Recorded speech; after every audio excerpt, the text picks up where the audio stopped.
Et salut les traders, j'espère que tout le monde va bien, moi ça va super, on se retrouve comme tous les dimanches à 18 h pour une nouvelle vidéo d'analyse. Si vous n'êtes pas abonné à la chaîne, n'hésitez pas à le faire, je publie 2 vidéos par semaine en général, dont une vidéo d'analyse le dimanche à 18 h comme celle-ci, et une autre un petit peu plus générale autour du trading dans la semaine. Merci à ceux qui prennent un tout petit peu de leur temps pour lâcher un petit like sous les vidéos, ça fait toujours plaisir, ne changez pas, vous êtes top. Allez, je vous prends pas plus la tête et on attaque la vidéo tout de suite. J'ai connu la richesse, mais j'ai connu aussi la pauvreté. Et j'ai choisi la richesse à chaque putain de fois.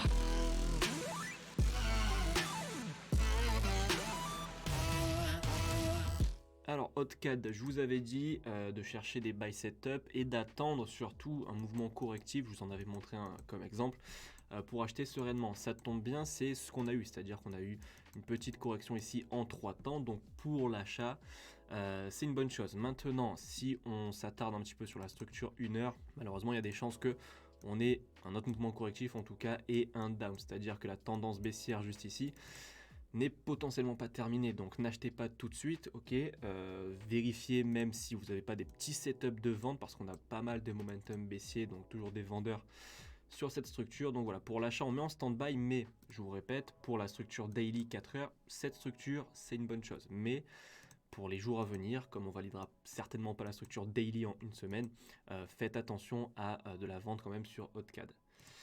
CHFJPY, alors on voulait la cassure du top puis un retournement. Alors il nous a validé, enfin il est en train de nous valider potentiellement un expanding parce que on était à la base sur un running juste ici, il a cassé le plus bas et ensuite il s'est retourné. Donc en fait il y a plusieurs scénarios ici, c'est-à-dire que soit il nous valide cet expanding qui était un running la semaine dernière et du coup il suit le plan de la semaine dernière, donc il va venir casser le plus haut puis chuter.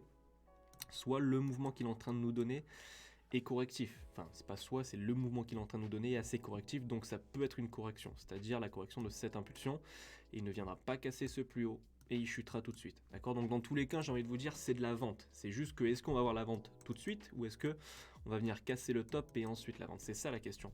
Donc c'est pour ça que vous devez surveiller les sell setup, et si vous en avez un, vous le prenez. D'accord? Vous vous protégez vite, mais vous le prenez. Évidemment, le mieux, c'est qu'ils viennent casser le plus haut et ensuite qu'ils donnent un sell setup. Ça, c'est le top. Mais comme on ne choisit pas, prenez les sell setup si vous en avez sur CHF, JPY, quoi qu'il en soit. Parce que si nous valide cette structure comme correction, on sera bien content d'être entré dans le sell setup qui peut-être nous donnera la semaine prochaine. Euro USD, alors celui-ci, je vous avais dit de faire attention à ne pas acheter, surtout à faire attention à de la vente, il me semble. Là, pour l'instant, il est en train de corriger potentiellement pour encore un down. Donc moi, ce que j'ai envie de vous dire, c'est vous prenez les sell setup comme il nous a donné juste ici, donc jusqu'à ce plus bas. Maintenant, il y a des chances qu'ils viennent casser le top et ensuite qu'ils viennent chuter. Mais comme ça, HFN, si vous avez un petit sell setup, donc comme ça, ou même comme celui-ci, vous pouvez le tenter jusqu'à ce plus bas sur Euro USD.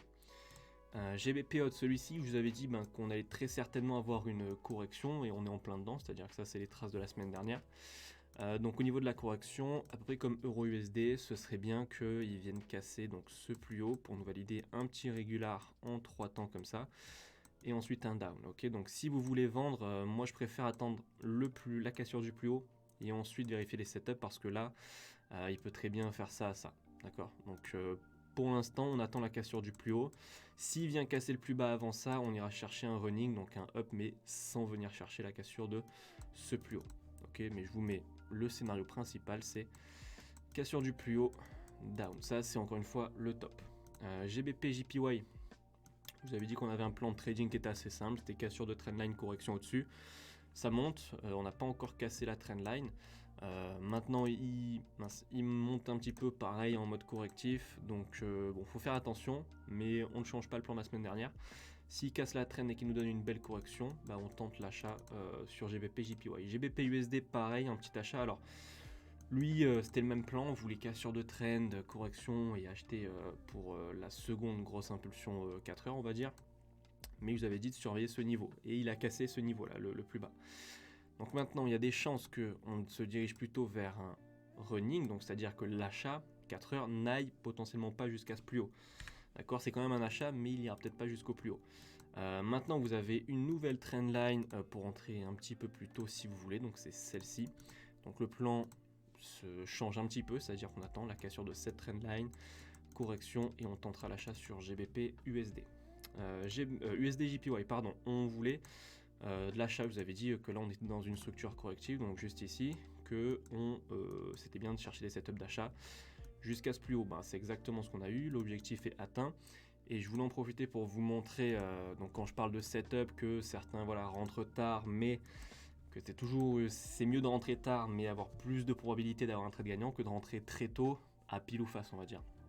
Donc sur cette structure, donc je vous avais dit on était ici la semaine dernière, quasiment, je vous avais dit de chercher des buy setups si vous en aviez un, et à chaque fois je vous dis quoi, les buy setups c'est on va dire une cassure de trendline avec une petite correction au-dessus. On a eu cassure de trendline et le petit mouvement correctif au-dessus.